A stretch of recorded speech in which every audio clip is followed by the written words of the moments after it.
ආයුබෝවන් ඔබ මේ එක්වන්නේ ගුරුගෙදර අධ්‍යාපන වැඩසටහන් මාලාවේ ගෙනුම් කරන විෂයට අදාළව පවත්වනු ලබන ආයෝජන තීරණ සම්බන්ධ සාකච්ඡාව සමගයි. අදත් මා සමග සම්බන්ධ වෙනවා ආචාර්ය ඉසුරු මානවඩු මහත්මයා. අද දින අපි අපේක්ෂා කරනවා පෙර දින සාකච්ඡා කරපු විෂය කොටස් හා සම්බන්ධිතව සාකච්ඡාව ඉදිරියට ගෙන යන්නට, විශේෂයෙන්ම මුදලේ කාලීන වටිනාකම පිළිබඳව සැලකිල්ලට යොමු කරන ආයෝජන ඇගීමේ ශිල්ප ක්‍රම අපි සාකච්ඡා කරමින් සිටියේ. එහිදී විශේෂයෙන් අපි සාකච්ඡා කරා මුදලේ කාලීන වටිනාකම පිළිබඳව, මුදලේ කාලීන වටිනාකම සංකල්පය පිළිබඳව අපි විශේෂයෙන්ම සාකච්ඡාවට භාජනය කරා. එහිදී විවිධ ගණනය කිරීම, විවිධ සාකච්ඡා රාශියක් අපි පවත්වනු ලැබුවා. මම හිතන දරුවන්ට ඉතාම හොඳින් පැහැදිලි වෙන්න ඇති මුදලේ කාලීන වටිනාකම කියන්නේ කුමක්ද. ඒ වගේම අපි සඳහන් කරා නිශ්චිත යම්කිසි මුදලක් අනාගතයේ දිනයකදී ලැබෙනවා නම් එහි වටිනාකම අද ඒ නිශ්චිත ලැබෙන වටිනාකමට වඩා අඩු බව. ඉතින් ඒ මතකයත් එක්කම අපි අද සාකච්ඡාවට යොමු වෙන්නට අපේක්ෂා කරනවා විශේෂයෙන්ම මුදලේ කාලීන වටිනාකම පිළිබඳ සැලකිල්ලට ගන්නා ශිල්ප ක්‍රමයක් වශයෙන් සලකන සුද්ධ වර්තමාන වටිනාකම නැත්නම් net present value අපි කියනවා NPV කියලා. NPV ගණනය කිරීම සම්බන්ධයෙන්, ඒ වගේම NPV මත තීරණ ගැනීම සම්බන්ධයෙන් ඉතා වැදගත් සාකච්ඡාවක් අපි අද දවස තුල කරන්නට අපේක්ෂා කරනවා මේ වැඩසටහන තුල. ඉතින් මම ප්‍රථමයෙන්ම අවධානය යොමු කරන්නට කැමති මේ සුද්ධ වර්තමාන වටිනාකම කියන සංකල්පය සහ මේ වර්තමාන අගය කියන සංකල්පය කොහොමද අපේ දරුවන්ට පැහැදිලි කරන්නේ මේ විශේෂයෙන්ම මේ ආරම්භයක් යම්සි ප්‍රවේශයක් ලබා දෙමින් යම් සාකච්ඡාවට මුල පුරනවා නම් මම හිතනවා වඩා වැදගත් වෙයි කියලා ඉසුරු සර්. ඔව්. බොහොම ස්තුතියි අනුර සර්. අපි මීට පෙර වැඩසටහනේ දුල පුතලට පැහැදිලි කළා මුදලේ කාලීන අගය, කාලීන වටිනාකම කියන්නේ මොකක්ද කියන එක. එතකොට ඒ විෂය කොටසත් සමග තමයි අපි මේ අද මේ වැඩසටහනෙන් ඉදිරියට කරගෙන යන්නේ. එතකොට අපි සාකච්ඡා කරා වර්තමාන අගය කියන්නේ මොකක්ද කියලා පෙර වැඩසටහනේ. එතකොට අපි නැවතත් මතක් කරලා දෙන්නම් දූල පුතාලට මොකක්ද වර්තමාන අගය, කොහොමද ඒක සම්බන්ධ වෙන්නේ කියන එක. දූල පුතාලට මතක ඇති අපි මම අනුසර්ගෙන් ඇහුවා ප්‍රශ්නයක්. අද දිනේ, ඒ කියන්නේ මේ දැන් අනුසර්ගාව මුදල් කීයක් තියෙනවද කියලා. එතකොට සර් කිව්වා රුපියල් 1000ක් තියෙනවා කියලා. දූල පුතාලට මතක ඇති. එතකොට අපේ අනුර සර් කිව්වා ඒක බැංකුවේ ආයෝජනය කරනවා කියලා. එතකොට 10% පොලි අනුපාතයකට යටතේ ආයෝජනය කරොතින් එතකොට පොලිය කීයක් ලැබෙනවද? රුපියල් 100ක් ලැබෙනවා. එතකොට සම්පූර්ණ අනාගත අගය 1100ක් ලෙස වසරක් අවසානයේ මේ ආයෝජන වටිනාකම 1100ක් බවට පත් වෙනවා. වසර දෙකක් අවසානයේ නම් මේ 1100ට 10%ක්. එතකොට ඒ කියන්නේ 110යි පොලිය. එතකොට 1210යි. එතකොට 1210 ඔන්න ඔය ආකාරයට අපි සාකච්ඡා කරා. මේක වසර 10 වෙන්න පුළුවන්, 15 වෙන්න පුළුවන්. අපිට අනාගත අගය සොයා ගන්න පුළුවන්. ඒක සූත්‍රයකුත් අපි සාකච්ඡා කළා. මේක දූල පුතාලට අපි කියන්නේ මේ සංකල්ප මනා ලෙස අවබෝධ කර ගැනීම සඳහා. එතකොට අපි සූත්‍රය වශයෙන් අපි ගත්තේ future value සමානයි present value එක ධන i n වන බලය. ඒතර අපි මේවා පෙර වැඩසටහනෙන් ගණනය කළම පෙන්නුවා. මම පොඩ්ඩක් නැවතත් මතක් වෙන්න ඊටාම කෙටි කාලෙකින් මේක පැහැදිලි කරන්නම්. අපි මේ මනෝමයෙන් එකතු කරපු ගණන් අපි බලමු මේ සූත්‍රයට දාලත් ඒ විදිහටම එනවද කියලා. අනිවාර්යයෙන්ම එන්න ඕන. අපි බලමු මේක. එතකොට present value කියන්නේ මේ උදාහරණ යනවා රුපියල් 1000යි. එතකොට අදාගේ 1000යි.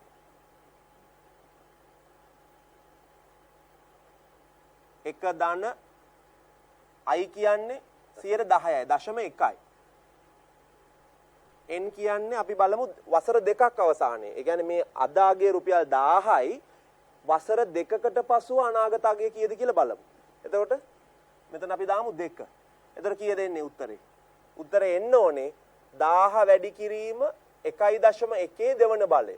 එතකොට රුපියල් 1210 10ක් ලැබෙනවා. අපි ඒව සාකච්ඡා කරා 1210ක් ලැබෙනවා. එතකොට දැන් දුල පුතාලා තේරුම් ගමු මේ අපි කතා කරේ අනාගත අගය ගැන.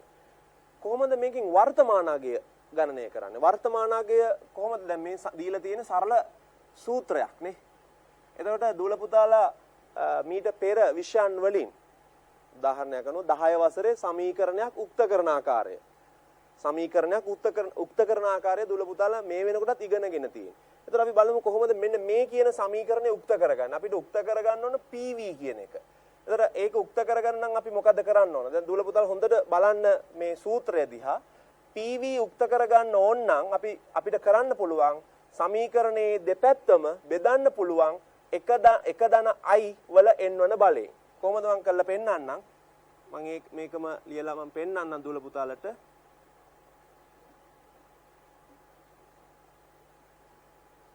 අපි බෙදමු මෙහෙම එක ධන I වල සිම්පල් ලයින් n වන බලයෙන්. එතකොට දෙපැත්තම බෙදමු. එක ධන I සිම්පල්යි. එතකොට n වන බලය. දැන් මොකද කරන්න පුළුවන්? මෙන්න මේකට මේක කපලා යනවා. මොකද ඉතුරු වෙන්නේ? මේ පැත්ත මම ලියන්නම් PV සමානයි. දුල පුතාලට පැහැදිලි වෙන්නේ මම මේ පැත්තම ලියන්නේ. එතකොට future value බෙදීම එක ධන I n වන බලය. n වන බලය. දැන් අනුස අපි මේකත් පැහැදිලි කරමු. දැන් මේ අපිට අනාගත අවුරුදු 2කට පස්සේ ලැබීමට නියමිත රුපියල් 1210 අනුසගේ ආයෝජනයෙන් 1210ක් ලැබීමට නියමිතයි. එතකොට ෆියුචර් වැලියු කීයද මේ ගානට අනුව ෆියුචර් වැලියු කීයද? අපි මම මෙතන ලියන්නම් දැන් ප්‍රසන්ට් මට අවශ්‍ය වෙන්නේ ප්‍රසන්ට් වැලියු හදන හැටි පෙන්නන්න. ප්‍රසන්ට් වැලියු සමානයි ෆියුචර් වැලියු කීයද? දැන් මේ ගාන උදාහරණය අනුව ෆියුචර් වැලියු එක 1210යි. අපි බලමු මේ 1210 අද වටිනාකම කීයද කියලා. එතකොට මෙන්න මේ සූත්‍රයට ආදේශ කරමු. 1210යි බෙදීම එක ධන I. එක ධන I කියන්නේ අපි ගත්තේ 10 අනුපාතය. ඒ කියන්නේ 0.1යි. කීයද වසර කීයකට පස්සේද අපිට මේ මුදල් ප්‍රවාහ ඒ කියන්නේ මේ 1210 ලැබෙන්නේ වසර 2කට පස්සේ. ඒ කියන්නේ අපි මෙතන දාන්න ඕන වසර 2යි.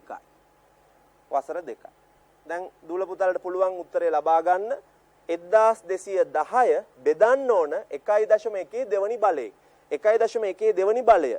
1.1 දෙවනි බලය කියන්නේ 1.21. 1.21. ඒ 1.21 මේ යටට එන්නේ දැන් මෙහෙම සරලව ගත්තොත් 1.21. එතකොට 1.21 1210 බෙදන්න ඕන 1.21. නිකම්මට බලන්න බෙදලා කීයද? බොහොම සරලයි. කීයද එන්නේ? රුපියල් 1000යි. රුපියල් 1000යි. රුපියල් 1000යි එන්නේ. මේ තියෙන රුපියල් 1000. ඒ කියන්නේ ඉසුරු සර් මගේ රුපියල් 1000නේ දැන් ඉසුරු සර් ඔය ආයෝජනය කරන්න කතා කරන්නේ. එතකොට මම මගේ රුපියල් 1000 අද ආයෝජනය කරොත් බින්දු වර්ෂය කියලා පැහැදිලි කරේ අද කියන එක. අද මම ආයෝජනය කරොත් එහෙම වසර දෙකක් අවසානයේ මට ලැබෙනවා 1210ක්. එතකොට අපි කියනවා අද රුපියල් 1000 වසර දෙකක් අවසානයේදී අනාගත වටිනාකම 1210යි කියලා. සර් අනිත් පැත්තට පැහැදිලි කරේ වසර දෙකක් අවසානයේ මට 1210ක් ලැබෙනවා නම් වසර දෙකක් අවසානයේ මට ලැබෙන 1210 අද වටිනාකම රුපියල් 1000ක් කියන එක. අද වටිනාකම රුපියල් 1000ක් කියන එක. සර් මට මේකෙම අපි පොඩි වෙනසක් කරලා මම කැමතියි මේ වටිනාකම ලබා ගන්න ආකාරයේ තව විකල්ප කරන්න. ඒක බොහොම වැදගත්. ඔව් අපි මේ ඉඩ තියෙන තැනකින් අපි ලියනවා නම් අපි සර් මේක සම්පූර්ණයෙන්ම ක්ලියර් කරලා ගත්තත් බොහොම පැහැදිලි වෙනවා. ළමයි අපේ දරුවන්ට පැහැදිලි වෙන්නේ නේ. සම්පූර්ණයෙන්ම අපි මෙහෙම ගමුකෝ අපි. හරි. හරියට ටික පැහැදිලි කරගත්තා නම් හරි.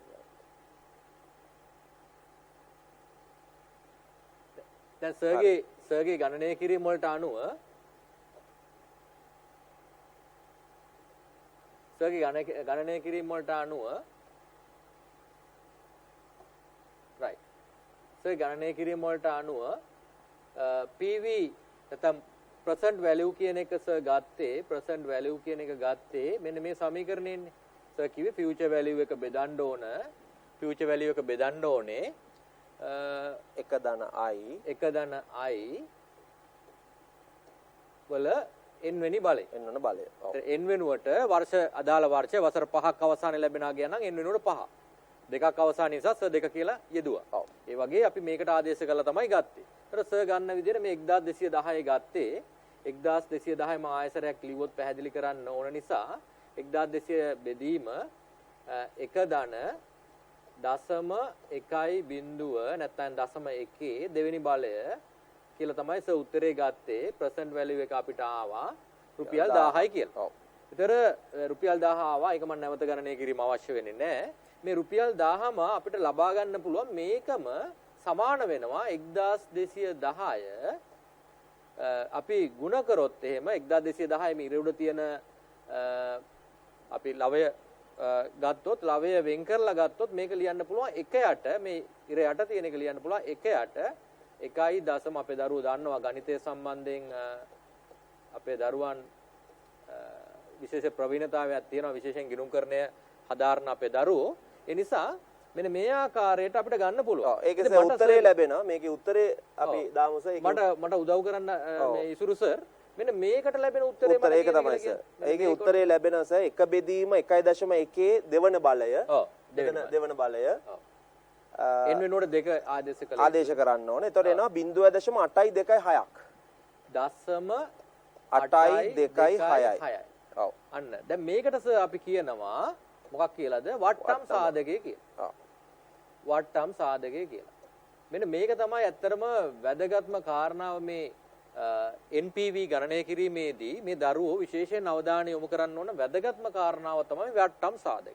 හැබැයි අපි දන්නවා වට්ටම් සාධකය කිව්වම වට්ටම් සාධකයෙන් ගුණ කරලා වර්තමාන වටිනාකම හොයනවා කියලා අපි ඉගෙන ගන්නවා.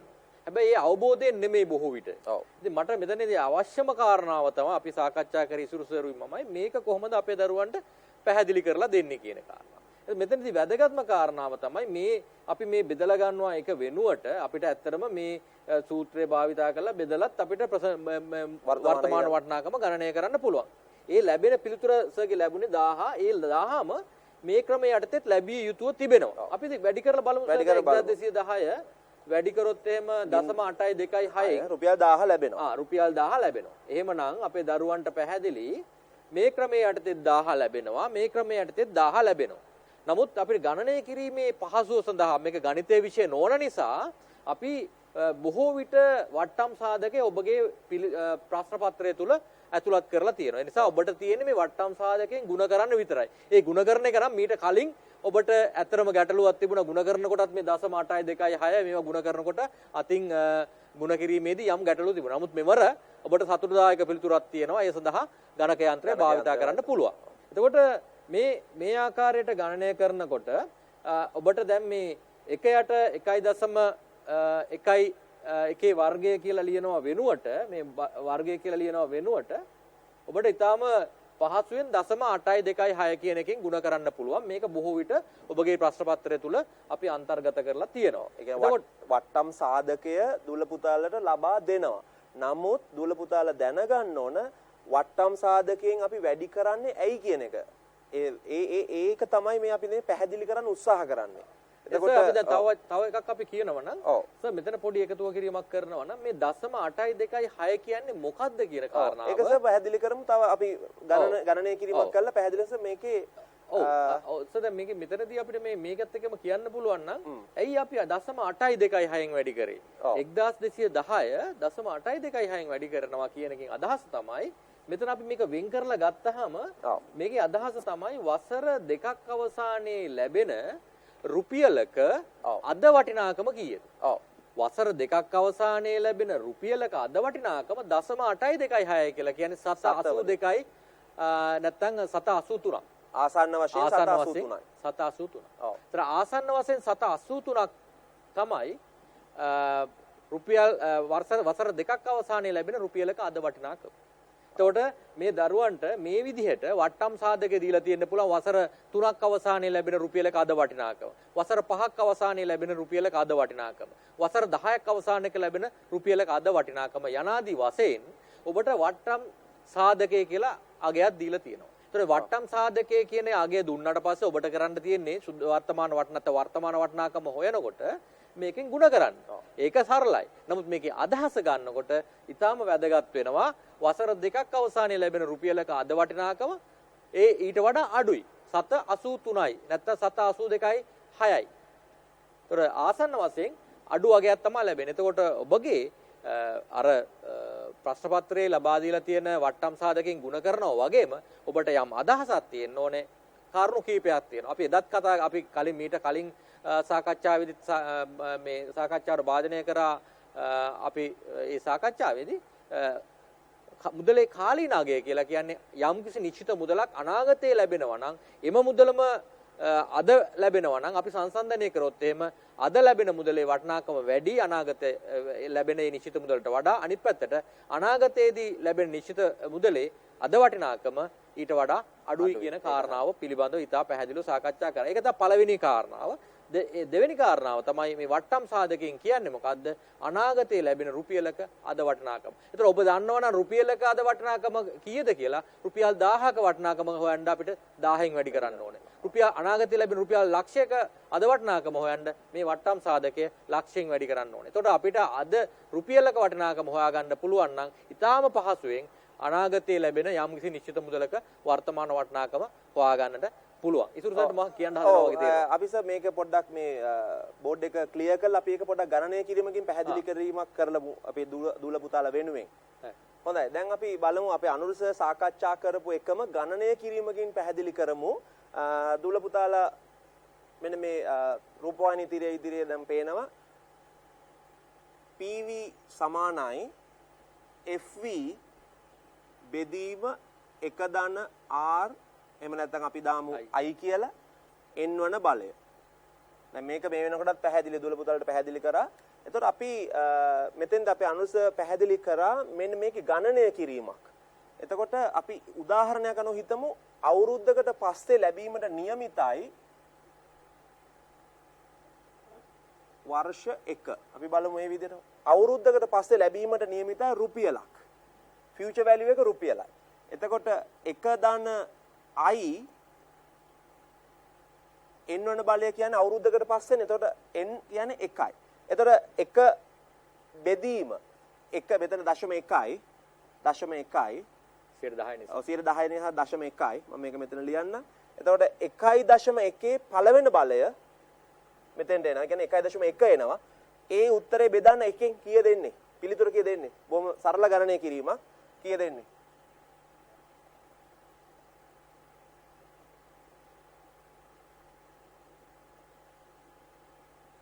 කීය දෙන්නේ? අපි 10 කියලා ලියමු. 10 කියලා ලියමු.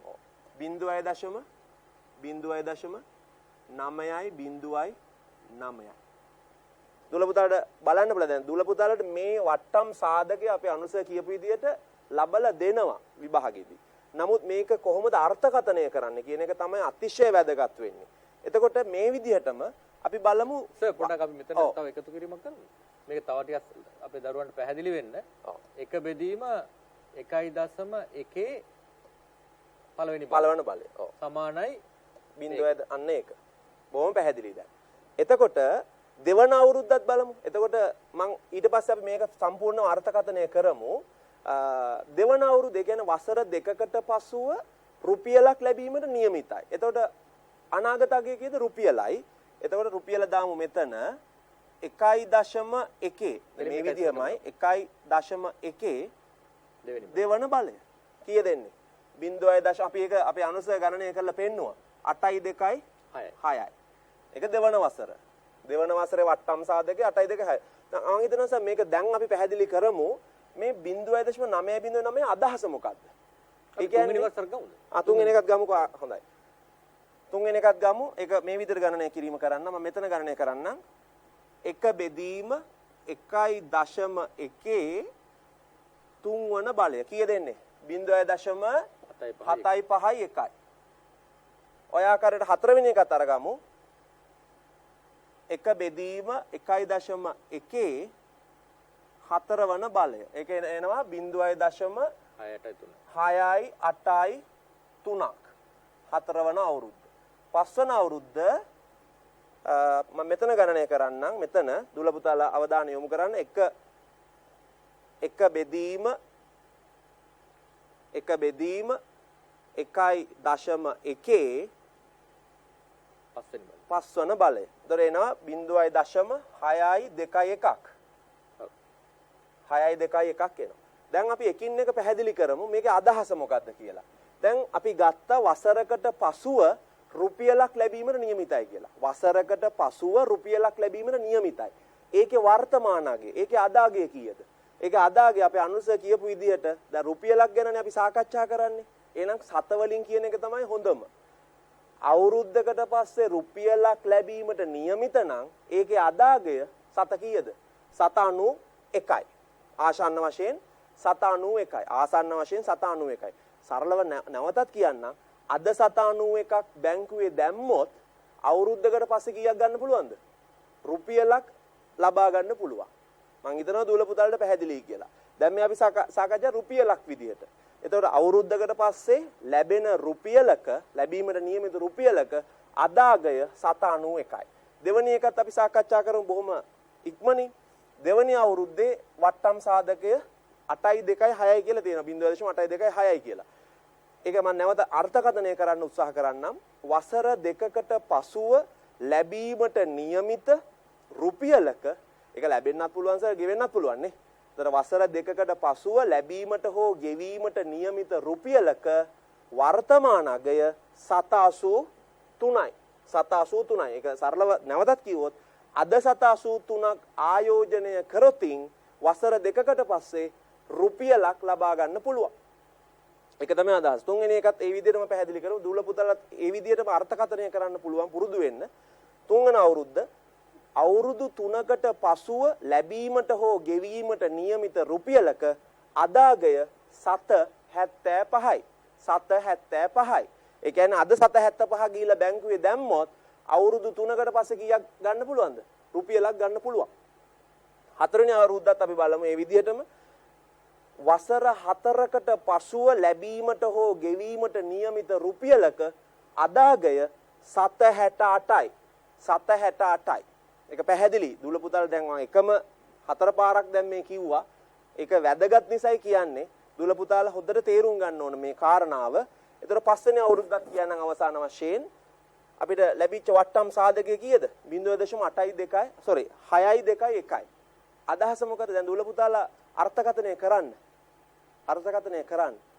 එතකොට මේ කාරණාව තේරුණාද නැද්ද කියලා දුල පුතාලටම අවධාරණය කරගන්න පුළුවන්. එතකොට 0.6.2.1 කියන්නේ වසර 5කට පසුව ලැබීමට හෝ ගෙවීමට නියමිත රුපියලක අදාගය 762යි. ආසන්න වශයෙන් 762යි. ඒක මේ විදිහට කිව්වොත් අනුරස 762ක් අද බැංකුවේ ගිහිලා දැම්මොත් දැන් සාක්කුවේ 762ක් තියෙනවා. 62යි. 762යි. ඒක ගිහිලා බැංකුවේ ගිහිලා දැම්මොත් අවුරුදු 5කට පස්සේ රුපියලක් එළියට ගන්න පුළුවන්. රුපියලක් එළියට ගන්න පුළුවන් කියන කාරණාව තමයි තේරුම් ගන්න ඕන. එතකොට මෙන්න මේ කියන සාකච්ඡාව මේ වෙලාව අරන් දුල පුතාලට පැහැදිලි කළේ මින් ඉදිරියට සාකච්ඡා කරන ශුද්ධ වර්තමාන අගය ගණනය කරගන්න මෙන්න මේ කියන කාරණා ඉතාම වැදගත්. ඒ නිසා තමයි අපි වෙලාව අරගෙන මේ වට්ටම් සාධකයේ ගණනය කරන ආකාරය පැහැදිලි කරේ. දැන් දුල පුතාලා කල්පනා කරයි මේ ගණනය කිරීමත් විභාගෙදී අවශ්‍ය වෙයිද කියලා. නමුත් සාමාන්‍යයෙන් මේ වට්ටම් සාධක දුල පුතාලට ලබලා දෙනවා. අපි අනුරසවර එක පැහැදිලිව කිව්වා වට්ටම් සාධක ටික ලබලා දෙනවා. ඒක නිසා හොඳට දුල පුතාලා තේරුම් ගන්න. නමුත් මේ අවබෝධ කරගන්න මේ ගණනය කිරීම වැදගත්. අවබෝධ කරගන්න. ඉසුරු සර් ඉතා වැදගත් කාරණාවක් කිව්වා. මේ අපි ගණනය කරන සූත්‍ර කීපයක් භාවිතා කරා. මේ දරුවෝ දකින්න ඇති දැන් අපි වර්තමාන අගය අනාගත අගය භාවිතා ගණනය කිරීම සඳහා සූත්‍ර කීපයක් භාවිතා කරා. මේ එකක්වත් උසස් පෙළ ගිණුම් කරන විෂයට අදාළ ඒවා නෙමෙයි. නමුත් මේ ගණනය කිරීමේ පදනම අපිට ලබා දෙන්නයි අවශ්‍යතාවය ලැබුණේ. ඔබගේ විභාගයේදී ඇත්ත වශයෙන්ම ගත්තොත් ඔබට මෙන්න මේ ටික දෙනවා. ඔබට මෙන්න මේ වට්ටම් සාධකය ලබා දෙනවා. අපිට කියන්න ඕනකම ඉතා සරල දේ තමයි ඉතුරු සර් දැඩි උත්සාහයක් දැරුවේ මෙන්න මේ දේ පැහැදිලි කරන්න. මොකද්ද? අපිට මේ වට්ටම් සාධකයේ ඔබගේ විභාගයේදී ලබා දෙනවා වසරක් අවසානයේ ලැබෙන රුපියලක අද වටිනාකම කීයද? 790 ආසන්න වශයෙන් නැත්නම් 791ක්. වසර දෙකක් අවසානයේ ලැබෙන රුපියලක අද වටිනාකම කීයද? ආසන්න වශයෙන් 782ක් යනාදී වශයෙන් තමයි පැහැදිලි කිරීම කරේ. එතකොට ඔබට තියෙන්නේ මේ වටිනාකම රුපියලක අද වටිනාකම දන්නවා නම් ඔබට ඕනම ගාණක් ලබා ගන්නට පුළුවන්. උදාහරණයක් වශයෙන් රුපියලක අපි ගමු රුපියල් වසර 5ක් අවසානයේ ලැබෙන රුපියලක අද වටිනාකම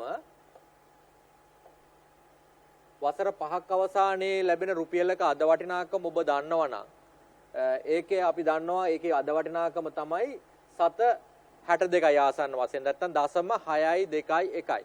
එතකොට වසර 5ක් අවසානයේ ලැබෙන රුපියලක අද වටිනාකම 0.621 නම් වසර 5ක් අවසානයේ ලැබෙන රුපියල් ලක්ෂයක අද වටිනාකම හොයන්න ඕන වුණොත් මේක වැඩි කරන්න ඕන රුපියල් ලක්ෂය.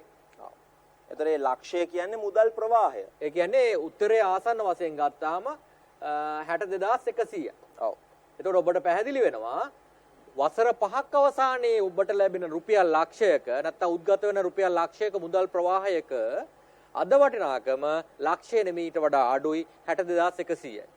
ඒ වගේම මේක අපි ගත්තොත් එම රුපියල් දසලක්ෂයක් කියලා වසර 5ක් අවසානයේ ලැබෙන රුපියල් ලක්ෂ 10ක අද වටිනාකම ඔබට හොයන්න අවශ්‍යතාවය ලැබුණොත් එතකොට කරන්න තියෙන්නේ 0.62කින් මේක ගුණ කරලා එතකොට ඔබට ලැබෙනවා 6,21,000ක වටිනාකම. ඒ කියන්නේ ඔබට වසර 5ක් අවසානයේ ලැබෙන ලක්ෂ 10ක අද වටිනාකම ඊට වඩා අඩුයි. ඒ වටිනාකම 6,21,000යි. මෙන්න මේ කාරණාව. එතකොට අපි මේ වට්ටම් සාධකය දැනගත්තට පස්සේ නැත්නම් රුපියලක අද වටිනාකම දැනගත්තට පස්සේ නිශ්චිත කාලයකදී ලැබෙන වසර 4කදී 5කදී 10කදී 50කදී ලැබෙන මේ වට්ටම් සාධකය දැනගත්තට පස්සේ එහෙම නැත්නම් අනාගතයේ ලැබෙන රුපියලක නිශ්චිත අද වටිනාකම දැනගත්තට පස්සේ මේක රුපියල කියන එක අපේ රුපියලේ ගුණාකාර වලින් ගත්තාම රුපියල් ලක්ෂය 2 5 7 ඕනම ගානකින් ගුණ කරපුවන් පස්සේ අපිට වර්තමාන අංගයේ ඊටාම පහසුවෙන් හොයාගන්නට පුළුවන්. එතකොට මෙතනදී අපි සාකච්ඡා කිරීමට අවශ්‍ය වෙන මෙතනින් එහාට අර ඉසුරු සර් කිව්වා වගේ මුදල් ලැබීම් ප්‍රවාහ තියෙන්න පුළුවන්, මුදල් ලැබීම් ප්‍රවාහ තියෙන්න පුළුවන්. මේ කුමන හෝ අගයක් මේ වට්ටම් සාධකයෙන් ගුණ කරාට පස්සේ අද වටිනාකම හොයන්න පුළුවන්. එතකොට මේකදී අත්‍තරම ආයෝජනය කිරීමේදී වැදගත් වෙන්නේ ඇයි මේක? අපි ආයෝජනය කරන්නේ අද මුදල් ප්‍රවාහ ලැබෙන්නේ අනාගත නිශ්චිත කාල පරිච්ඡේදයක් පුරාවට. එතකොට අද ඒ නිශ්චිත කාල පරිච්ඡේදයක් පුරාවට ලැබෙන අනාගත මුදල් ප්‍රවාහවල අද වටිනාකම බවට මේක පරිවර්තනය කළ නොගත්තොත් අපිට සංසන්දනය කිරීමේ නොහැකියාවක් ලැබෙනවා. ඒ කියන්නේ සංසන්දනය කරන්න නොහැකි වෙනවා. ඒ නිසා අපි කරන්න ඕන සංසන්දනය කරන්න නම් අපි කරන්න ඕන මොකද්ද? අනාගතයේ ලැබෙන මුදල් ප්‍රවාහ වල අද වටිනාකම අපි ගණනය කරගන්නට ඕනේ. ඒ අද වටිනාකම ගණනය කරන්න තමයි ඉසුරු සර් අපි මේ පැහැදිලි කිරීම කරේ. මම කැමති මේක පැහැදිලි කිරීම තව පොඩි එකතු කිරීමක් කරන්න ඉසුරු සර්. දැන් අපි ඔය කියන කාරණාව අපි හිතමු අද අපි බිඳුව වසර කියලා අපි ගත්තේ. අද මූලික ආයෝජනය ලක්ෂ 3ක් ආයෝජනය කරනවා කියලා හිතුවොත් මේක මුදල් යෙදවීම් ප්‍රවාහයක් බවට පත් වෙනවා. ඒතර වසර 1ේදී 2ේදී 3ේදී 4ේදී 5ේදී අපිට මුදල් ලැබෙන්න පුළුවන්. එතකොට මුදල් ලැබීම් ප්‍රවාහ තියෙන සුද්ධ මුදල් ප්‍රවාහ අපි ගත්තොත් මේ තියෙන මූලික ආයෝජනය ඊළඟට සුද්ධ මුදල් ප්‍රවාහ අපිට ලැබෙනවා. වාර්ෂික සුද්ධ මුදල් ප්‍රවාහ අපිට ලැබෙනවා.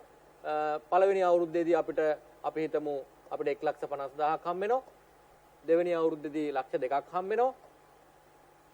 එතකොට තුන්වෙනි අවුරුද්දේදී ලක්ෂ 2ක් නැවතත් ලැබෙනවා. මේක ලක්ෂයක් ලැබෙනවා. අවසාන වසරේදී 50,000ක් ලැබෙනවා කියලා අපි උපකල්පනය කරොත් ඇත්තටම අපිට මෙතන ලක්ෂ 3න් මේ ටික මේ වගේ එකතුව අරන් ඉවරලා මේ එකතුව ගත්තොත් එහෙම 1,50,000යි. මෙතන ලක්ෂ 2යි. මෙතන ලක්ෂ 2යි. මෙතන ලක්ෂයයි. මෙතන 1,50,000යි. කීයද සර් එකතු?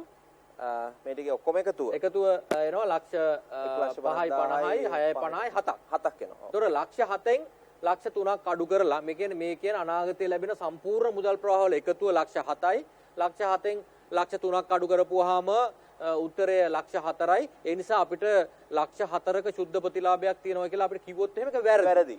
ඒ නිසා අපිට කරන්න ඕන සර් දැන් මේකේ අපි එහෙනම් මොකද්ද කරන්න ඕනේ? මේකේ අපිට පරිවර්තනය කරන්න දෙයක් නැහැ. මොකද හේතුව මේ අද වියදම් කරන වටිනාකමේ අද වටිනාකම එම ගානමයි.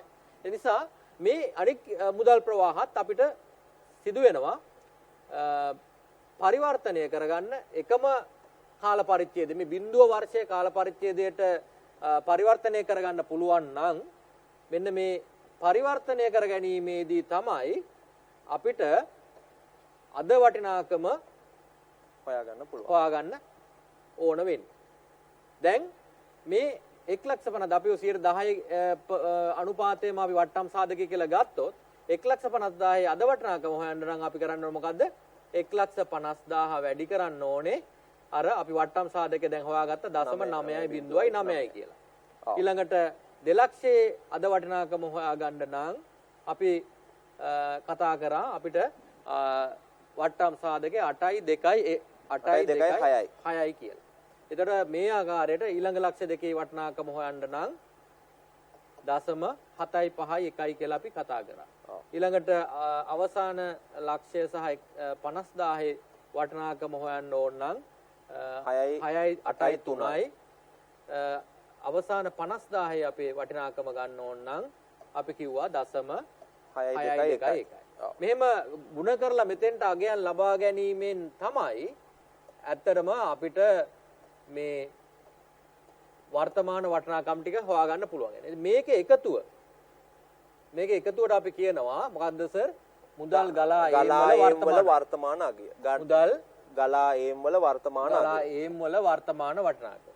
ඊට පස්සේ දැන් අපිට මුදල් ගලා ඒම් වල වර්තමාන වටිනාකම තියෙනවා.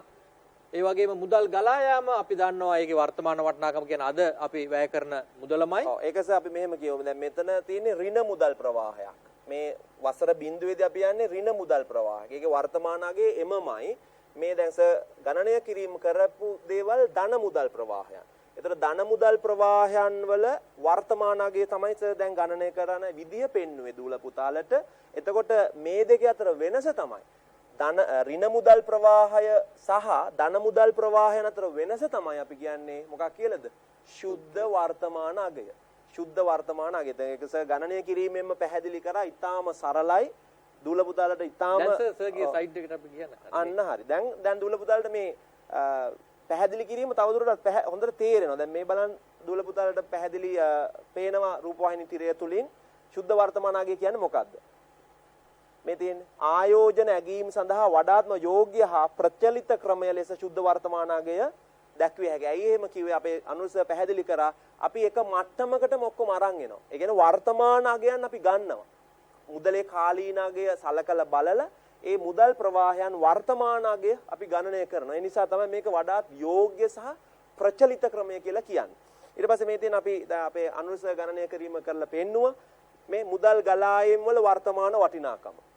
මුදල් ගලා යාම වල වර්තමාන වටිනාකම. ඒක ධන මුදල් ප්‍රවාහයන් සහ ඍණ මුදල් ප්‍රවාහයන් තියෙන්න පුළුවන්.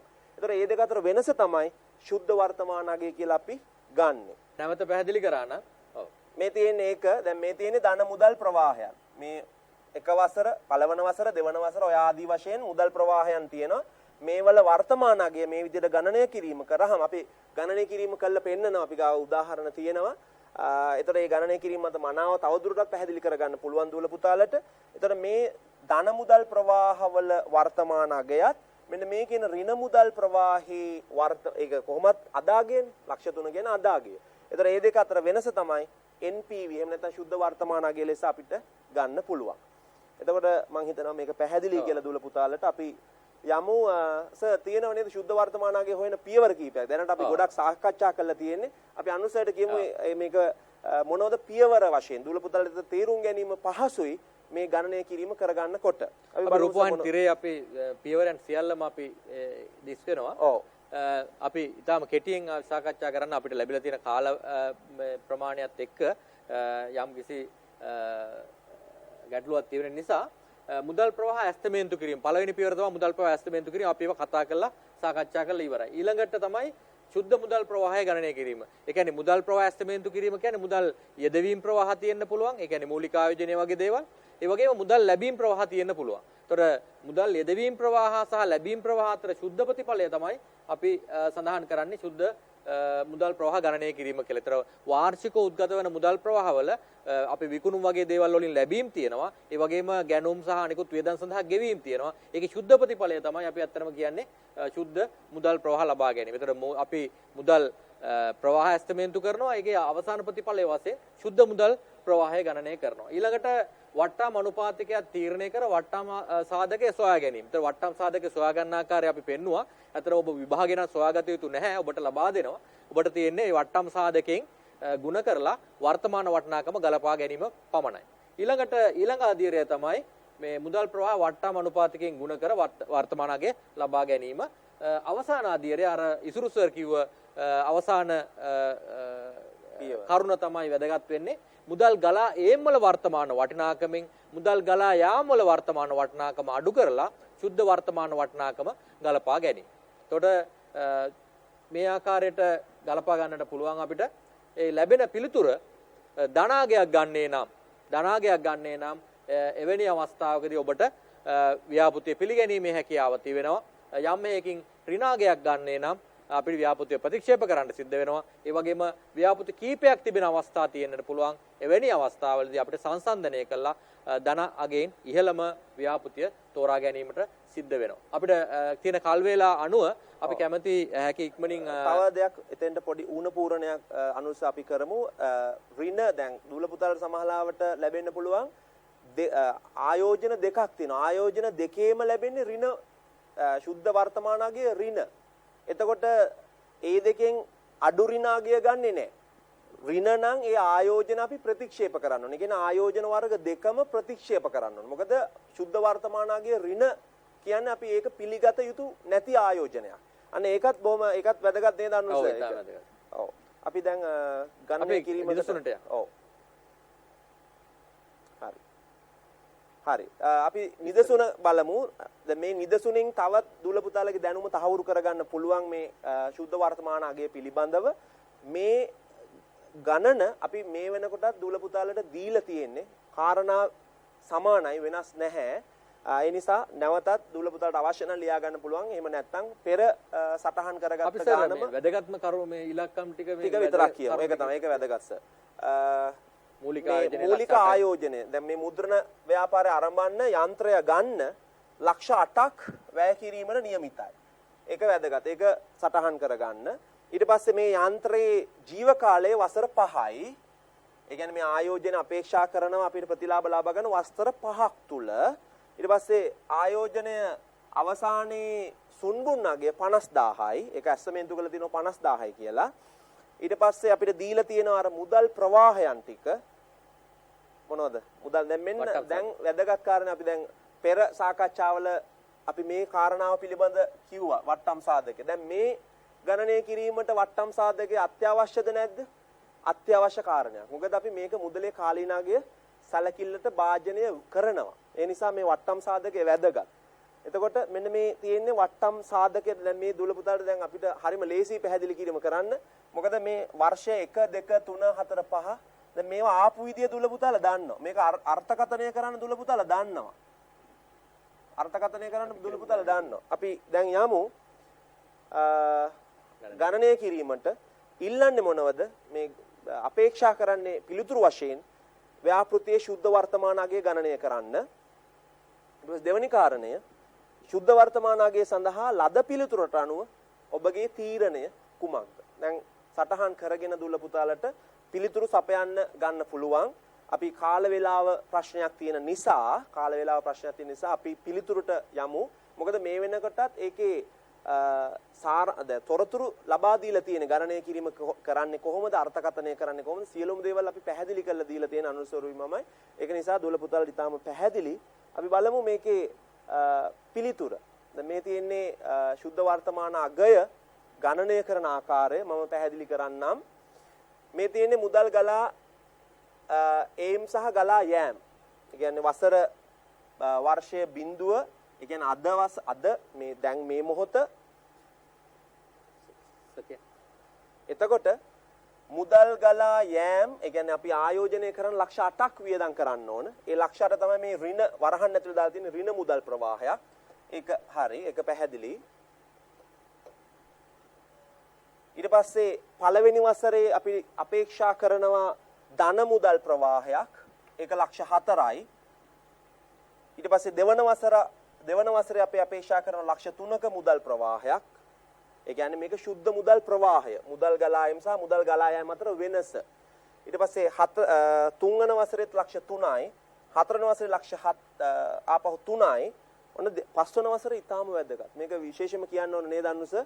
මෙතන සුද්ධ මුදල් ප්‍රවාහය 2,75,000යි. දුල පුතාලට මතක ඇති මේ ආයෝජන අවසානයේ යන්ත්‍රයේ සුන්බුන් නගය රුපියල් 50,000ක් කියලා දීලා තිබ්බා. එතකොට ඒ සුන්බුන් නගයේ අපි වටිනාකම අනාගතයේදී ලැබීමට නියමිතයි. ඒ කියන්නේ පස්වන වසර අවසානයේ ඒක ධන මුදල් ප්‍රවාහයක්. එතකොට ඒ 50,000ත් මෙතන එකතු කරන්න ඕන.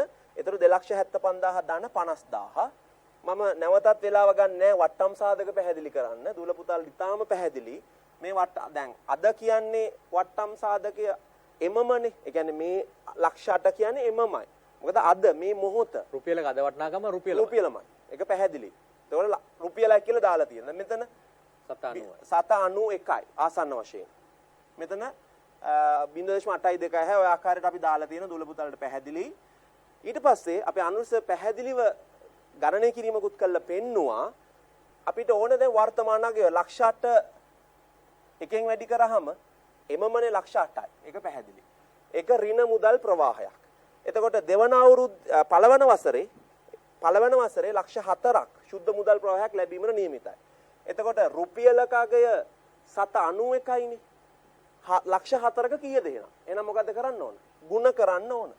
ಗುಣ කරන්න ඕන මේ මුදල් ප්‍රවාහය 0.9යි 0.9. එතකොට ලැබෙනවා කීයද උත්තරේ? 3,63,600. ඔය ආකාරයට දෙවන අවුරුද්දේ සුද්ධ මුදල් ප්‍රවාහය අපි වට්ටම් සාධකයෙන් වැඩි කරනවා 0.826න්. එතකොට ලැබෙනවා 2,47,800ක්. තුන්වන අවුරුද්දේ ලක්ෂ 3ක් ලැබෙනවා. මම ඊටාම ඉක්මනින් කියන්නම්. 0.75 එකෙන් වැඩි කරනවා ඒක. එතකොට ලැබෙනවා 2,25,300ක්. හතරවන අවුරුද්දේ සුද්ධ මුදල් ප්‍රවාහය ලක්ෂ 3යි. ඒක වැඩි කරනවා 0.683න් අපිට ලැබෙනවා 2,04,900ක්.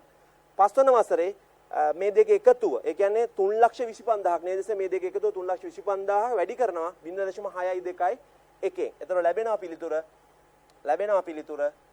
2,01,825ක්. එතකොට මේ ටික එකතුව දැන් අපේ අනුස එකතු කරලා පෙන්නලා තියෙනවා. මේ ගලා ඒම් වල එකතුව 12,43,425ක් මේක සඳහන් කරලා තියෙනවා. අපි බලමු එතකොට මේ තියෙන්නේ ඔන්න ඒ අපේ අනුස එකතු කරලා පෙන්නපු එකතුව මේ තියෙන්නේ 12,43,425යි. එතකොට 12,43,425 කියන්නේ ධන මුදල් ප්‍රවාහවල වර්තමාන අගය. ඍණ මුදල් ප්‍රවාහවල වර්තමාන අගය කීයද? ලක්ෂ 8යි. ඍණ මුදල් ප්‍රවාහවල වර්තමාන අගය ලක්ෂ 8යි. එතකොට මේ දෙක අතර වෙනස ධන මුදල් ප්‍රවාහවල සහ ඍණ මුදල් ප්‍රවාහ අතර වෙනස අපිට ගන්න පුළුවන් සුද්ධ වර්තමාන අගය කියලා. එතකොට ධන සුද්ධ වර්තමාන අගයද ඍණ සුද්ධ වර්තමාන අගයද? මොකද මුදල් ගලා ඒම් පැත්ත වැඩි. එතන මෙතන ලැබෙන්නේ ධන සුද්ධ මුදල් ප්‍රවාහ. ඒ කියන්නේ මුදල් ගලාගෙන ඒම වැඩි නිසා මෙතන සුද්ධ වර්තමාන අගය ධන අගයක්.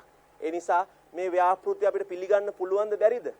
අපිට පිළිගන්න පුළුවන් ව්‍යාපෘතියක්. එතකොට මේ තියෙන ගණනය කිරීම කරලපු ආකාරය එතකොට 12,43,425න් ලක්ෂ 8 අඩු කරලා අපිට ලැබෙනවා සුද්ධ වර්තමාන අගය රුපියල් 4,43,425ක්. එතකොට මේක ධන අගයක් තමයි අපිට ලැබිලා තියෙන්නේ. ඒ නිසා අපිට පුළුවන් මේක පිළිගන්න. මේ තියෙන්නේ NPV බිඳුවට වඩා වැඩි කියන්නේ ධන අගයක්නේ. බිඳුවට වඩා වැඩි කියන්නේ ධන අගයක්. ඒ නිසා මේ ව්‍යාපෘතිය අපිට පිළිගන්න පුළුවන්. ව්‍යාපෘතිය පිළිගන්න පුළුවන්. ඒ නිසා එhmenan මම හිතනවා අපි පැහැදිලි කරා මේ ඉසුරු සර් ඊටාම හොඳින් පැහැදිලි කරා. අපි වාසි මුදල් ගලා යාම වල වර්තමාන වටිනාකම කමෙන් මුදල් ගලා යාම වල වර්තමාන වටිනාකම අඩු කිරීම තුළින් NPV ලබා ගන්න පුළුවන්. NPV ලබා ගත්තට පස්සේ එය ධනාගයක් වන්නේ නම් ව්‍යාපෘතිය පිළිගන්නවා. ඍණාගයක් ගන්නේ නම් ව්‍යාපෘතිය ප්‍රතික්ෂේප කරනවා. ඒ වගේම ධනාගයන් කීපයක් පවතින අවස්ථාවකදී වඩාත් ඉහළ ධනාගයක් තියෙන ව්‍යාපෘතිය පිළිගන්නවා. ඍණාගයන් සහිත ව්‍යාපෘති නම් සියල්ල තියෙන්නේ අපි සියල්ල ප්‍රතික්ෂේප කරනවා කියන අපේ කාරණාව තමයි විශේෂයෙන්ම ඉසුරුස සඳහන් කරේ. ඒ වගේම අපි මේ ක්‍රමෙත් වාසි අවාසි තිබෙනවා. ඉතින් අතරම මේක තමයි උසස් පෙළ විෂය නිර්දේශයට අදාළව තියෙන එකම මුදලේ කාලීන වටිනාකම සැලකිල්ලට ගන්නා ආයෝජන ඇගීමේ ශිල්ප ක්‍රමය, ඒ සුද්ධ වර්තමාන අගය ක්‍රමය. මේක සාපේක්ෂව ගත්තාම ඊටාම ප්‍රචලිතයි. ඒ වගේම ඊටාම හොඳ ප්‍රායෝගිකයි. මේක ප්‍රායෝගිකව යොදා ගන්න ක්‍රමයක්. ප්‍රායෝගික ආයෝජන ව්‍යාපෘති ඇගීම සඳහා භාවිතා කළ හැකි ක්‍රමයක්. මේක වාසි වශයෙන් ගත්තොත් මුදලේ කාලීන අගය පිළිබඳව සැලකිල්ලට ගන්නවා. ඒ වගේම සියලුම මුදල් ප්‍රවාහ පිළිබඳව සැලකිල්ලට ගන්නවා. ඒ වගේ වාසි ගණනාවක් මේක තුල තියෙනවා. ඒ වගේම යම් අවාසිත් මේක තුල තියෙනවා. මොකද හේතුව යම් ආකාරයක ගණනය කිරීමේ සංකීර්ණතාවයක් තියෙනවා. වගේම නිවැරදි වට්ටම් සාධකය. ඇත්තට වට්ටම් සාධකය කියලා අපි හඳුනාගන්නේ මේ ව්‍යාපෘතියේ ප්‍රාග්ධනයේ පිරිවැය. ඒක දිගු සංකල්පයක්. මෙතන උසස් පෙළ මට්ටමේදී තරම් වැදගත් වුන් නැතත් මේක දිගු සංකල්පයක්. මේ අපිට සරලව ගණනය කරන්නට බෑ. අර ඉසුරු සර් කලින් කිව්වා ප්‍රාග්ධන ව්‍යුහය තුල අන්තර්ගත වෙලා තියෙන ණය ප්‍රාග්ධනය, අයිතිකරුවන්ගේ ප්‍රාග්ධනය, විවිධ අනුපාත සියල්ල පදනම් කරගෙන තමයි අපි මේ ප්‍රාග්ධනයේ පිරිවැය එහෙම නැත්නම් වට්ටම් සාධකයේ ලබාගත යුතු යන්නේ. ඒතර මේ වට්ටම් සාධකයේ ලබා ගැනීම සරල කාරණාවක් නෙමෙයි. මේ වට්ටම් සාධකයේ ලබා ගැනීමේදී යම් කිසි වරදක් දෝෂයක් සිද්ධ වුණොත් අන්න ඒ දෝෂය අපේ තීරණයට පවා අවසානයේදී බලපාන්න පුළුවන්. ඒ නිසා අපි නිවැරදි ක්‍රමවේද භාවිතා කරගෙන තමයි මේ වට්ටම් සාධකයේ කියන එක නිර්ණය කළ යුතු වන්නේ. ඒ නිසා එහෙම නිර්ණය කළොත් විතරයි අපිට නිවැරදි තීරණයකට යා හැකිවන්නේ. නමුත් මෙතනදී සඳහන් කරන්නට ඕනේ අපේ කලින් සඳහන් කරපු ක්‍රමවලට වඩා ඊටාම දියුණු ක්‍රමයක් වශයෙන් සුද්ධ වර්තමාන වටිනාකම අපිට හඳුනා ගන්න පුළුවන්. අපි තවදුරටත් උදාහරණ කීපයක් සාකච්ඡා කරන්න අපේක්ෂා කරන නිසා මම අවස්ථාව දෙන්නට කැමති ඉසුරු සර්ට මේ ඊළඟ උදාහරණය සාකච්ඡා කරන්නට. ඔව් දැන් අපි බලමු දැන් අපි කතා කරපු කාරණා සමග මේ උදාහරණය අලුත් එකක් නෙමෙයි. මීට පෙර අපි වැඩසටහනකදී මේ උදාහරණය අපි සාකච්ඡා කළා. දුල පුතාලට මතක ඇති මුදල් ප්‍රවාහන ඇස්තමේන්තු කිරීම කියන මාතෘකාව යටතේ අපි මේ ගණන සාකච්ඡා කරපු ගණනක්. මෙන්න මෙතන චූටි වෙනස්කමක් අපි කළා. මෙන්න මෙතන අපි පළමු වසරේ විකුණුම් ලක්ෂ 2,50,000ක් බවට අපි පත් කරා. අන්න ඒක තමයි එකම වෙනස මේ ගානේ අපි සිද්ධ කරපු 2,50,000 කියලා දුල පුතාලට ඒක වෙනස් කරගන්න පුළුවන්. මේ ගානේ අපි පිළිතුරු සාකච්ඡා කරන 2,50,000 ලෙස. ඒකට අවශ්‍ය වන්නේ මෙන්න මේ කියන කාරණා අපිට අවශ්‍ය වෙනවා. දැන් මේවා අපි දැනටමත් ගණනය කරලා තියෙන්නේ නේද සර්? එතකොට මූලික ආයෝජනයේ වටිනාකම අපි ගණනය කරලා තියෙන්නේ. වාර්ෂික ශුද්ධ මෙහෙයුම් මුදල් ප්‍රවාහය ගණනය කරලා අපි තියෙන්නේ. පර්යන්ත මුදල් ප්‍රවාහය අපි ගණනය කරලා තියෙන්නේ. වර්ෂ 5ට අදාළ මුදල් ප්‍රවාහයන් අපි ගණනය කරලා තියෙන්නේ. මෙන්න මේ කාරණා ටික තමයි අලුත් කාරණා. අපි ශිල්පීය ක්‍රම භාවිතා කළා මේක ඇගීමට ලක් කරන්නේ. මෙන්න මේ කාරණා තුන තමයි අලුතෙන් අපි සාකච්ඡා කරන්නේ. අපි ඊටාම ඉක්මනට අර පෙර මාතෘකා තුන අපි පැහැදිලි කරලා අපි ඊටාම අපි කෙටියෙන් කියනවා නම් මුදල් ප්‍රවාහ මෙවැනි ගැටලුවක් ඔබට ලැබුණාට පස්සේ මේක තුල තියෙනවා කාරණා කීපයක්. එකක් තමයි මුදල් ප්‍රවාහ ඇස්තමේන්තු කිරීම. ඒතර මුදල් ප්‍රවාහ ඇස්තමේන්තු කිරීමෙන් පසුව තමයි ඇගීමට භාජනය කළ යුතු වන්නේ. එහෙනම් ඇස්තමේන්තු කරන්න විශේෂයෙන් ඔබ කාරණා තුනක් පිළිබඳ අවධානය යොමු කරන්න ඕනේ. එකක් තමයි මූලික ආයෝජනයේ මුදල් ප්‍රවාහ. ඒ කියන්නේ ආයෝජනය කරන අවස්ථාවේ මුදල් ප්‍රවාහ ඇස්තමේන්තු කරන්නට ඕනේ. ඒක තමයි පළවෙනි අවස්ථාව. දෙවෙනි අවස්ථාව වාර්ෂිකව උද්ගත වන්නා වූ මෙහෙයුම් මුදල් ප්‍රවාහ, බදුපසු මුදල් ප්‍රවාහ ඇස්තමේන්තු කරන්න ඕනේ. ඊළඟ කාරණාව තමයි පර්යන්ත මුදල් ප්‍රවාහ නැත්නම් අවසානයේදී උද්ගත වන මුදල් ප්‍රවාහ අපි ඇස්තමේන්තු කරන්නට ඕනේ. දැන් දෙවෙනි අධීරයට අපි ගියොත් එහෙම වාර්ෂික මෙහෙයුම් මුදල් ප්‍රවාහ ලබා ගැනීම. ඒතර වාර්ෂික මුදල් ප්‍රවාහ ලබා ගැනීමේදී පැහැදිලිවම අපි සඳහන් කරා ඉසුරු සර් මීට පෙර වැඩසටහනේදී බදුපසු මුදල් ප්‍රවාහ ලබා ගන්න ආකාරය, බදුපසු ලාභයට පොලිය සහ මුදල්මය නොවන වෙනත් ගැළපීම් තියෙනවා නම් ඒ සියල්ල එකතු කිරීමෙන් තමයි ගැළපීමෙන් තමයි අපිට බදුපසු මුදල් ප්‍රවාහ ලබා ගන්න කියන කාරණාව සම්බන්ධයෙන්. ඔව් එතනස පොඩි එකතු කිරීමක් කරන මේ පොලිය කියන එක අපි පොරොන්දු වුණා. පොලිය කියන එක ඇයි එකතු කරන්න කියන එක දැන් දුල පුතාලට පැහැදිලිව තේරෙනවා. අපි වට්ටම් සාධකය ගණනය කරනකොට පොලිය කියන එක අපි වට්ටම් සාධකය තුල තියෙන පොලිය තමයි. ඒ නිසා තමයි පොලිය කියන එක මෙතනින් ඉවත් කරන්නේ. මොකද බදුපසු ශුද්ධ ලාභය ගණනය කරනකොට පොලිය අඩු කරලා තියෙන්නේ. ඒකේ බලපෑම නැති කරන්න තමයි පොලිය නැවතත් එකතු කරන්නේ. මොකද ඒක වට්ටම් කරනකොට නැවතත් ඒක සම්බන්ධ වෙනවා. ඒ නිසා තමයි පොලිය නැවත අපි එකතු කරන්නේ. හොඳයි. අපි ඊට පස්සේ වාර්ෂික මෙහෙයුම් මුදල් ප්‍රවාහ ගැන අපි මේ වෙනකොට ඊටාම පැහැදිලිව සාකච්ඡා කරලා තියෙනවා. අපි මේවයි පිළිතුරු දැන් මේ වාර්ෂික මුදල් ප්‍රවාහ පිළිබඳව මීට පෙර වැඩසටහන් වලින් අනුස අපි සාකච්ඡා කරලා තියෙන්නේ. දුල පුතාලා මේ වෙනකොටත් ඒව දන්නවා. එතකොට පර්යන්ත මුදල් ප්‍රවාහයත් දන්නව මොනවද කියලා පර්යන්ත මුදල් ප්‍රවාහයන් අපි මේ පිළිතුරස අපි සාකච්ඡා කරලා තියෙන්නේ නේ. දුල පුතාලත් එක්ක සාකච්ඡා කරපු දේවල්. මේ 8,30,000 සාකච්ඡා කරපු තොරතුරු. ඒ කියන්නේ නව යන්ත්‍රයේ මිල 7,50,000යි. නව යන්ත්‍රය සවි කිරීමට ඒ වගේම ආරම්භක ග්‍රාහක ප්‍රාග්ධනය වෙනුවෙන් 50,000ක් අවශ්‍යයි. දැනට පවතින යන්ත්‍රයේ විකිණීමෙන් ලබාගත හැකි මුදල 20,000යි. ඒ අනුව අපිට 7,50,000යි 8,50,000ක් තියෙන 8,50,000ම අවශ්‍ය වෙන්නේ නැහැ ආයෝජනය සඳහා. මොකද දැනට තියෙන පැරණි යන්ත්‍රය අලෙවි කිරීමෙන් 20,000ක් ලබා ගැනීමේ හැකියාව තියෙන නිසා ඒ අනුව මූලික ආයෝජනයේ අවශ්‍යතාවය නැත්නම් වටිනාකම 8,30,000ක ඍණ මුදල් ප්‍රවාහයක්. ඔව්. ඊළඟ වාර්ෂික මුදල් ප්‍රවාහ ගණනය කිරීම ඉතාම වැදගත් වෙනවා. අපි මේ වාර්ෂික මුදල් ප්‍රවාහ ගණනය කිරීමේදී අපේ ගැටලුවේ සාකච්ඡා කරා එක් වසරක විකුණුම් 2,50,000යි. එය සෑම වසරකම 10% බැගින් වැඩි වෙනවා කියලා. 10% බැගින් වැඩි වෙනවා කියලා කියන්නේ මේක 110 එහෙම නැත්නම් 1.1කින් වැඩි වෙනවා හැම වෙලාවෙම. 1.1කින් වැඩි කරපුවාන් පස්සේ අපිට හොයාගන්න පුළුවන් ඒ අදාළ වටිනාකම කීයද කියන එක අපි මීට පෙර සාකච්ඡාවේදීත් මේ සම්බන්ධයෙන් ගණනය කිරීම කරා. ඒ අනුව මුළු විකුණුම් වලින් ලැබීම් මුදල් ලැබීම් ප්‍රමාණය අපිට මේ තීරුවෙන් ලැබෙනවා, පේලියෙන් ලැබෙනවා. ඒ වගේම මෙහෙයුම් මුදල් ප්‍රවාහ සම්බන්ධයෙන් අපි මෙහෙයුම් වියදම් සඳහා ගෙවීම්, ඒ වගේම ෂෙයාවීම් සියලු දේ ගැලපීමෙන් පසුව මෙහෙයුම් මුදල් ගලා යාම් අඳුරා ගන්නට හැකියාව තියෙනවා. ඒ වගේම මේ මුදල් ගලා යාම් වලින් මුදල් ගලා යාම් ප්‍රමාණය අඩු කරාට පස්සේ අපේ මේ ලැබීමට අපේක්ෂිත මුදල් ප්‍රවාහ වලින් ඔබට හැකියාව ලැබෙනවා බදු පෙර ලාභය ගණනය කරන්න. බදු පෙර ලාභයට නිශ්චිත ප්‍රතිශතයකින් ගුණ කිරීම තුළින් බදු ගණනය කරන්න පුළුවන්. අපේ ගැටලුව හැටියට නම් බදු ප්‍රතිශතය 40%යි. ඒ අනුව ඔබට ලැබෙනවා අවසාන පිළිතුර 30,000ක් බදුපසු ලාභය. ඔබ දැන් දන්නවා මෙතනදී මම ඊටාම වැදගත් එකක් ඉතුරු සර්.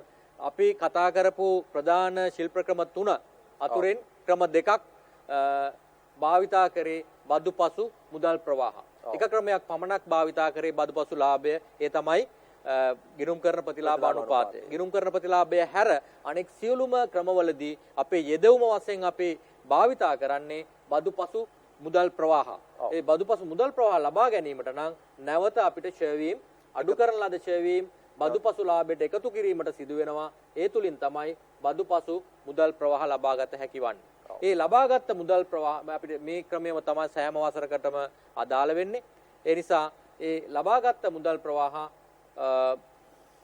නැවත අපිට අර වට්ටම් කරන අවස්ථාවේදී භාවිතා කරන්නට සිදු වෙනවා. අපි අවසාන මුදල් ප්‍රවාහ වලට ආවොත් එහෙම අවසාන මුදල් ප්‍රවාහ වලදී විශේෂයෙන් අපි අවධානය යොමු කරන්නට ඕනේ. විශේෂයෙන්ම නව යන්ත්‍රය අපි මිලදී ගත්ත යන්ත්‍රය ජීව කාලයේ අවසානයේදී අලෙවි කිරීම තුලින් අපිට පුළුවන්කම ලැබෙනවා යම්කිසි ඉපෙීමක් කරන්න නැත්නම් මුදල් ගලා ඒමක් සිදු වෙනවා ව්‍යාපෘතිය තුලට.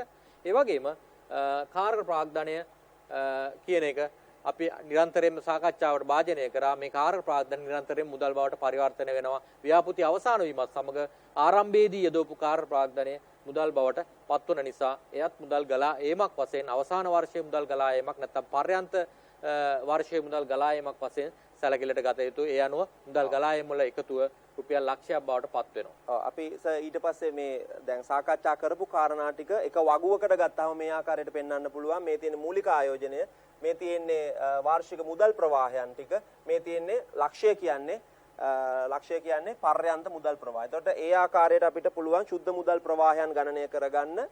ඊට පස්සේ අපිට පුළුවන් අපි අලුතෙන් සාකච්ඡා කරපු ශිල්පීය ක්‍රම භාවිතා කරලා හොයාගන්න ARR එහෙම නැත්නම් ගිණුම් කරන ප්‍රතිලාභ අනුපාතය ගණනය කරගන්න පුළුවන්. මේ තියෙන ගිණුම් කරන ප්‍රතිලාභ අනුපාතයට අදාළ සාමාන්‍ය ආයෝජනය. මොකද මූලික ආයෝජනය 8,30,000යි. අවසාන සුන්බුන් අගය රුපියල් 50000යි. ඒතර අවසාන ආයෝජනය කියන ගන්න පුළුවන් විවිධ පොත්වල විවිධ ආකාරයට තියෙනවා. මොකද මේ ගිණුම් කරන ප්‍රතිලාභ අනුපාතයේ අඩුපාඩුවත් ඒකයි. මොකද විවිධ ක්‍රම තියෙනවා. නමුත් අපි උසස් පෙළ විෂය නිර්දේශයට ලඟු වෙන්න ඕන නිසා අපි සුන්බුන් අගය අපි මෙතෙන්ට ලබා ගත්තා. 8,30,000 ධන 50,000 බෙදීම 2 කියන්නේ 4,40,000යි. ඒ ආකාරයට ගන්නකොට අපිට පුළුවන් සාමාන්‍ය බදුපසු ලාභය අපි මේ වෙනකොටත් ගණනය කිරීම කරලා තියෙන්නේ. ඒතර මේ සංඛ්‍යා ටික එකතු කරලා එකතු කරාම 60,878.740ක් ලැබෙනවා. ඒතර ARR ගණනය කිරීම දූල පුතාලා මේ වෙනකොටත් දන්නවා. අපිට ලැබෙනවා 13.84. 13.84ක් ලෙස පිළිගෙවුම් කාලය අපි ඊටම කෙටි. ඔව් පිළිගෙවුම් කාලය අපිට ගණනය කරන්න පුළුවන් ඊටම පහසුවෙන් සුද්ධ මුදල් ප්‍රවාහ බදුපසු අපි ගණනය කරා. ඒ ලේඛනය තුලින් ලබාගත් අගයන් තමයි මේ ඔබට දකින්න තියෙන්නේ. ඉතින් අපි මූලික ආයෝජනය අපි 8,30,000යි. ඒ 8,30,000න් මේ 8,30,000 තියෙන්නේ. ඒ 8,30,000න් අපි අඩු කරාම ලක්ෂයක් ඊළඟට ආවරණය කරගන්නට දිවෙනවා 6,50,000. එයින් නැවතත් අපිට දෙවෙනි වසරේ ආවරණය කරගන්න පුළුවන් 1,92,000ක්. ඒ නැවත ඉතිරි වෙනවා 4,58,000ක්. තුන්වෙනි වසරේදී අපිට ආවරණය කරගන්නට පුළුවන් 2,50,200ක්. එය වසර 3ක් අවසානයේ තවදුරටත් ආවරණය කර ගැනීම සඳහා ඉතිරි වෙනවා 2,52,800ක්. නමුත් 2,26,980ක් ආවරණය කරගන්නට හැකියාව ලැබෙනවා 4වෙනි වසරේදී. 5වෙනි වසරේදී අපිට ආවරණය කරගන්නට ඉතිරිව තිබෙන්නේ 25,820ක් පමණයි. නමුත් 5වෙනි වසරේ ආවරණය කරගන්න ලැබෙනවා. ඒ කියන්නේ මුදල් අපේක්ෂිත මුදල් ප්‍රවාහය 2,50,212ක්. ඒ අනුව වසර 4ක් අන්න දැන් අපි දන්නවා මේ ඉර ගහන්න ඕන තැන. ඒතර වසර 4යි මාස ගාණක් තමයි අපේ පිළිතුර වශයෙන් එන්න ඕනේ. වසර 4යි මාස ගාණ තීරණය කරන්නේ අපිට ආවරණය කරගන්න තියෙන 25,820ක්. නමුත් අපේ සමස්ත මුදල් ප්‍රවාහය 2,50,212ක් තියෙන වසර 5ේදී. ඒ අනුව අපි 12න් වැඩි කරපුවාම අපිට ලැබෙනවා පිළිතුර වශයෙන් වසර 4යි ආසන්න වශයෙන් මාසයක් හෝ මාසයක් කියලා ලැබෙනවා. ඒතර ඒ අනුව තමයි අපි පිළිගෙවුම් කාලය ගණනය කරන්නේ. ඔබට අවසාන ප්‍රශ්නයෙන් අපෙන් ඉල්ලන්නේ මොකද්ද? ශුද්ධ වර්තමාන අගය. ශුද්ධ වර්තමාන අගය දැන් මේ ආකාරයට අපි සියලු මුදල් ප්‍රවාහයන් ගණනය කරලා අවසానයි. එතකොට වසර 0 සිට 5 දක්වා ගණනය කිරීම කරලා අවසానයි. ඒ ආකාරයට ගත්තාම වට්ටම් සාධක කියන එක දූල පුතාලා මේ වෙනකොටත් දන්නවා. දූල පුතාලට පුළුවන් එතකොට මේ මුදල් ප්‍රවාහය වට්ටම් සාධකයෙන් වැඩි කරලා ලැබෙන එතකොට ලැබෙන වර්තමාන අගය. එතකොට ධන මුදල් ප්‍රවාහයන් තියෙනවා, ඍණ මුදල් ප්‍රවාහයන් තියෙනවා. මේ දෙක අතර වෙනස අපි කියනවා ශුද්ධ වර්තමාන අගය කියලා. ශුද්ධ වර්තමාන අගය දූල පුතාලට පැහැදිලිව පේනවා ධන අගයක් එන්නේ. එතකොට මේ ව්‍යාපෘතිය අපිට පිළිගන්න පුළුවන්. එතකොට මම හිතන්නේ අපි ගාන ඊටාම අපි මේ ඉසුරු සර් ටිකක් වේගයෙන් කතා කරා මොකද අපිට තියෙන කාල වේලාව අනුව. නමුත් මම හිතනවා අපේ දරුවන්ට මේක නැරඹීම තුලින් ඔබට පුළුවන්කම ලැබෙවි මේ ගණනය කිරීම සියල්ල පහසුවෙන් සිදු කරන්න. මොකද සියලු විස්තර අපි මේක ඇතුළත් කරලා තියෙන නිසා මේ ලේඛනීය පරිශීලනය කිරීම තුළ ඔබට මේ ගණනය කිරීම සිදු කිරීමට හැකියාව ලැබෙනවා. නමුත් අපිට ලැබිච්ච කාල සීමාවෙන් උපරිම ප්‍රයෝජන ගත්තා කියලා අපි විශ්වාස කරනවා. ඒ වගේම අපි අද මේ වෙනකොට මේ ආයෝජන ඇගීමේ ශිල්පක්‍රම පිළිබඳව ප්‍රධාන වශයෙන් ශිල්පක්‍රම 3ක් පිළිබඳව සාකච්ඡා කරා. එකක් තමයි ප්‍රාග්ධන ආයෝජන තීරණ ගැනීම සඳහා භාවිතා කරන ගිණුම් කරන ප්‍රතිලාභ අනුපාතය, ඊළඟට පිළිගෙවුම් කාලය සහ අවසානයේ අපි කතා කරා ශුද්ධ වර්තමාන වටිනාකම.